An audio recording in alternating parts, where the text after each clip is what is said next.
All right, Renee, here it is. This is Jerry from Coastline Mazda, and what we have in front of us here today is a 2018 Mazda CX3 all-wheel drive in the Snowflake Pearl White, and right beside it we have a 2018 Mazda CX5 all-wheel drive, and again the Snowflake Pearl White. They're both very good-looking vehicles. They're incredibly great in the snow. Our all-wheel drive system is absolutely second to none. I'll explain that a little bit to you right now before I take it for a tour of just basically the size comparison and a few feature comparisons as well. I'll tell you this, in most all-wheel drive systems, basically what the technology is the front tire will slip and then it'll learn to transfer power to the rear. With the Mazda technology, there are 27 different sensors that scan the road conditions 200 times a second. It's a predictive technology. So between the sensors, it can know whether you're going uphill, downhill, too much left, too much right, too much brake, too much gas, whether it's raining or whether it's snowing.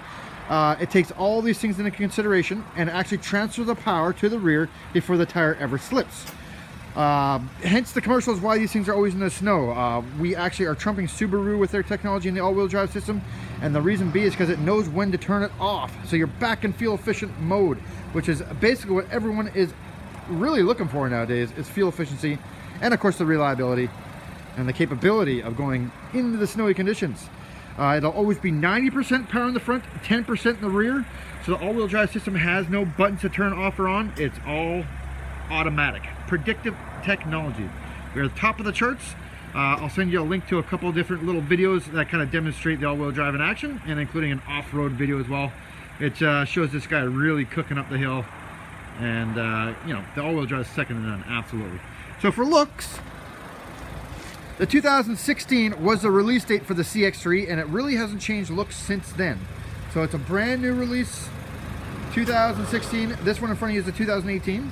This one here, being a 2018, was just revised in 2017. So the new looks, the new style has been revised. There are 698 changes to this new model.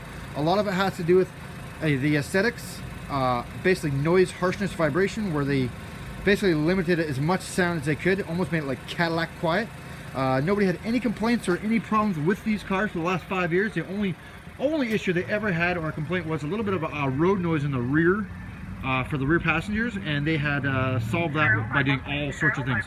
They softened every corner, they softened the suspension, they added acoustic glass to the passenger, driver side, and the front. They've added seals in the panel gaps. As you can see, seals in the panel gaps. There's no more wind howling in the panel gaps, even though we probably have the tightest panel gaps in the entire market, next to a luxury product, which even BMW, Audi, and Mercedes are being compared to this vehicle. And if you watch some more videos, which I might link one to you, we actually can beat them in the quarter mile and the 8 mile in most of these vehicles with our 13:1 compression ratio engine. Other than the fact that it's got some sheer great looks, this is the GS trim level, and it comes well equipped with all sorts of cool features. It does have this leatherette with the suede insert, which is actually specifically designed so it'll stay cooler in the summer and warm up quicker in the winter. They do come with the heated seats and heated steering wheel. This GS trim level in the CX5 comes with dual climate control. You got the 8-inch screen for the infotainment system. It does have the regular drive, a semi-automatic Triptronic, and a sport mode. You also got the auto hold button for braking at long intersections, which I'll kind of go over with you in a minute here. I just want to give you an idea of just a comparison of the features and the size at this moment. So there's the front. Move along to the back. They did add some real nice triple seals in the rear doors as well, which is something they did as an improvement. I'll tell you a little bit about the construction of this vehicle. This one got the GT Tech got a 5-star Safest Car of the Year award last year. This car is part of that club, and due to the fact of the one stamp construction that they do, so all the way from the A pillar here all the way to the B pillar, it's all stamped out of one solid piece of metal. So if you're ever in a side impact collision, the energy is dispersed upwards and outwards and not inwards. And the doors themselves, if you were to be shopping other brands, I'd be letting you in on the comparison. Like a lot of the other companies are chopping their doors into 2, 3, 4 pieces to make it, you know, what it is. Mazda has come up with a way to actually one piece of metal stamps that door. So it's going to actually less noise, harshness, vibrations. It's actually going to keep the noise of the vehicle that's in the vehicle, and the noise that's outside the vehicle, outside of the vehicle. And it also helps with the vibrations of the music and the speakers in the doors. In the rear here, I know you won't be dealing with a whole, I mean, Grace is pretty tall, so you're definitely going to have room in the back, in which there is plenty of space. This again is a leatherette with a suede insert. There's a couple cool features back here. You do have the drink holders, speed charge ports, so nobody's fighting over the charge ports anymore. In the front there's dual USB, which are external hard drive ports. Those ones in the back are just speed charge ports. As you can see, it's a very sporty looking car in the Snowflake Pearl White. Mazda CX5 all-wheel drive. Comes with a power liftgate as well, which is something very cool that everyone was asking for on the improvement list. Goes up real quick. There's a button on the dash, there's a button on your fob, there's a button right here, and then there's a button actually underneath out there. So there's 4 ways to open that. In the back of the CX5, as you can see, this is what we're really going to get down to here, is the space and the comparison of the space, because when I show you the CX3, it is quite a bit smaller. So you got to tell me which one would suit you best. Hope this shows up well. This is the rear cargo of the CX5. As you can see, there is a 40-20-40 split, and the cool part about this one is the middle, so you can flip it right down. Oh, I left the little unit open. Let's just fix that. Down she goes, spring loaded. Basically, that's just going to allow space for, you know, skis, snowboards, surfboards, any type of long, up to 10 feet to the front there. You can lie right up in the middle. So if you have the full boat, you can go 1, 2, 3, 4 passengers and all the skis at the middle. If you don't have a roof rack, these ones also flip right down as well. It's not 100% flat, but it's very, very close. You can see there's a teeny little ridge here. Shows up. Me and Irene have slept in the back of one of these several times now, and it's actually quite comfortable. I don't know if you guys would plan on ever doing that with all your trailers and tent trailers, but it is possible. So this is just a size comparison at this point. As we move along to the side here, we're going to put the seats back up. There's a little bit of a 15-degree recline in these seats, so for the longer trips, you can adjust backwards up to 15 degrees. Moving along to the side here, you got the proximity key entry as well on this one. You do have all sorts of real nice features in here. Starting with the push button start, so we go ahead and we just put our foot on the brake, get the green light, and go. She fires right up. This one does come with the heated seats, heated steering wheel, dual climate control, regular drive, semi-automatic Triptronic, and sport mode. The semi-automatic Triptronic is going to be something you would use going up and down the mountain, using more your engine brake rather than your regular pads and rotors. Does come with cruise control, which is quite easy to use. Bluetooth hands-free. There is voice recognition built into this car as well. The Bluetooth hands-free is designed that you can actually have your text read to you out loud, and then reply from 10 automated replies back, so you can actually legally answer your text on the fly, as well as all incoming calls. There's about 8 different ways to listen to music in this vehicle. You will have the AM, FM, AHA, Pandora, and Stitcher. Those are internet radio apps that are they are data users, so if you have a good data plan, you can use them on the fly all day long, or at night you can upload playlists and then just connect to your AHA and Stitcher and play whatever you uploaded. They're great for Twitter, Facebook, business radio, talk radio, stories, whatever you need for those longer trips. Of course, there's Bluetooth connectivity, so anything your phone can do, anything your phone can play, it'll play through this vehicle, which is real nice. You have your fuel economy monitor here.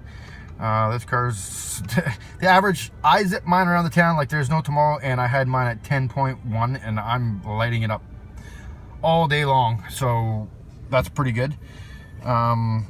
This is your instrument panel gauge. You can see it's very simplistic, driver centric. Everything's about the black and white non-reflective surfaces, all soft touch. The fit and the finish in these things is second to none. There are some incredibly great reviews on the Mazda CX5. We've only had one recall, and it was to the prior model, which basically the rear hatch came down about 1 inch, after about a year's worth of time, and they replaced all those. So it was just a rear hatching, it was a safety hazard. And then now in the 17s, they've of course replaced it, and 18s replaced it with the power liftgate. So they've completely eliminated that issue. You do have traction control, which is something you really don't need to worry about because you have the all-wheel drive system, which is second to none here. You do have the power windows, locks, and mirrors. And of course, leather wrapped steering wheel, which is a real nice touch, and it's super smooth and nice. So it makes you feel like you're in a luxury vehicle. Our CX9 is being compared to the Audi Q7, which is about an $80,000 SUV. And if you put the two side by side, you would be hard pressed to find any real quality difference, and yet you'd be saving up to 25 grand. When in comparison to the CX5, we are absolutely 100% top of the class for fuel, safety, and we're the only vehicle with a fun to drive rating. And of course, the sheer great looks that these things really are. Mazda's using a design language called Kodo, which stands for Soul of Motion. So this is actually one of the last cars on the market to the day. It was designed with clay and craftsmanship rather than CAD and computer. So that's why it kind of looks like a literal piece of art. Underneath the hood here, you got a nice little 2.5 liter. It's a 4-cylinder. She's got dual overhead cams. The one big thing Mazda has that nobody else has is a 13-to-1 compression ratio engine. So Mazda's 13-to-1 Skyactiv compression engine. This one gets about 36 miles to the gallon, 10.1 liters every 100 clicks is what mine is, zipping the snot out of it. You can get much better. I've seen some older folks in here that drive their cars nicely get 8.8 on average, and that's all stop and go, so they can get some real good fuel economy. With a 13-to-1 compression ratio engine, you can feather these cars around the town, or you can, race them around the town. There's no limits. Either way you can do it. Our regular mode is eco mode in comparison to most of the other vehicles. They did do a fully sealed engine bay compartment all the way around, seals all the way around, insulated hood and seals. And then if you look on in here into the floor, there's even a sealed engine bay, a fully sealed engine bay compartment. So less sand, salt, tar, road debris, anything and everything that will and can come up into your computer on wheels, less will. It doesn't scare away all the mice, but the majority of the big rocks. It also ties into the airflow jam design and the coefficient drag of the vehicle, so that's making this one the most fuel efficient on the market. Not only are they great looking, but they're great on fuel, and they drive like there's no tomorrow. All the words in the world can't really explain what this thing does in the snow, and until you drove one, you'd have to take my word for it. They're amazing in the snow. Now we're going to move on over to the 2018 CX3. This is again the GS, which is the middle trim, but this is the 50th anniversary edition, so it has a lot of real cool features that I'm sure you're going to like. Starting out with the Bose Audio, which is a new addition to the GS trim, so you don't have to pay the big bucks to get the leather and the fancy rims to get the Bose. You'll get the 16-inch aluminum alloys. It is again a leatherette with a little bit of a cloth insert. The cloth insert is designed so you don't actually slip around in your seat. Now the main thing is these are quite a bit smaller. I don't know if this shows up well on camera, but I'll kind of go back and forth so you can see the size comparison. When it comes to the features inside, it's very comparable. You do have the leather wrapped steering wheel, shift knob and e-brake. You do have Bluetooth. You have the cruise control. You have the same drivetrain and the same HMI command switch, which is called the human machine interface command switch. So anytime you're actually out of park, you'll be controlling your whole entire infotainment system through that device right there, rather than touchscreen. When you are parked or under 5 kilometers an hour at a stop sign or something like that, you can actually type in on the touchscreen. It'll be the exact same infotainment system. They are both nav capable. It is an accessory, so it will cost an extra $425, but it is it's kind of worth it. It finishes off the vehicle. As you can see, the seats and the space in the back are quite a bit smaller, so Grace may not have the greatest time in the world in this car, but I'll put the seats where I would sit, then I'll add a couple inches for you. Right there is probably where I'd sit. And there's your space in the rear. Okay, that's where I would say you would probably sit. Grace would probably have to sit in the front the majority of the time, but this car is more of a commuter that you need all-wheel drive with, similar to the Fusion that Mike bought. Like it's a commuter car with all-wheel drive. And the main thing is I want you to see this, the comparison to the rear. This should be up. Whoever test drove this lost didn't put it back together, which is not very cool. So I'm gonna put it back together real quick here. and show you the space. So those are your summer mats. There's a 4-inch little lift here. Not sure if you can see that, but there's a little 4-inch lift that goes down like that, and you can kind of either hide stuff underneath here, or you can actually take this right out and create space, right? So you create space, another 4 inches deep. Now I don't know if that's gonna be enough room for you, but if you're thinking all-wheel drive with the commute capabilities, I'll put all the digits for the fuel efficiency in these things in the email. I'm just giving you a good visual as to what the size is. Now that tonneau cargo cover does come out and can create a little bit more height. They have redesigned this little hatch thing a little bit so that it does fold up. It has a little lip there, as you can see, it folds. It didn't used to do that, so it's a little bit different to put in. Hence why it took me a minute to put it in. These pop right out. And then there's the back of your CX3. So I'll give you the dimensions. The pictures are here. This is what it looks like. These seats do fold down. It is a 60-40 split. They go pretty much 100% flat when it comes to, of course, that layer where there's that 4-inch height lift. We did have, I had one of these for about 3 months. It was a great little fun car job. I really had a hard time separating with it, even though I get to move into, you know, the newest, nicest every time. I really did enjoy this car. It's really fun in the corners and it handles like a dream. We had a guy that traded his Mazda 2 and his Mazda 3 in for one of these. He was a courier, and last year we got more snow than expected, so he had to come in. Couldn't get his job done properly. He came in, traded his Mazda 3, just bought 6 months ago. His Mazda 2 he had for a few years, and I let him take this out in the snow for a night. He came back and didn't even want to give me the keys back. He was just like, whatever it takes. This thing's amazing in the snow. He says, all the words you said, Jerry, they make sense now. Couldn't believe what this thing did in the snow, he says. So there's the CX3 50th anniversary snowflake pearl white rear cargo hatch, and as a comparison example here,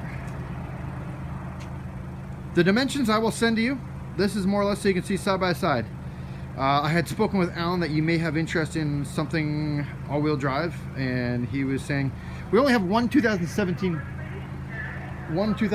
left at the moment, but if it doesn't sell tomorrow, that one he may be able to get to fit into your budget. All right, so I just got called in, so I'm gonna cut the video off right there and come talk to you through phone or email. All right, I look forward to hearing back from you. Bye.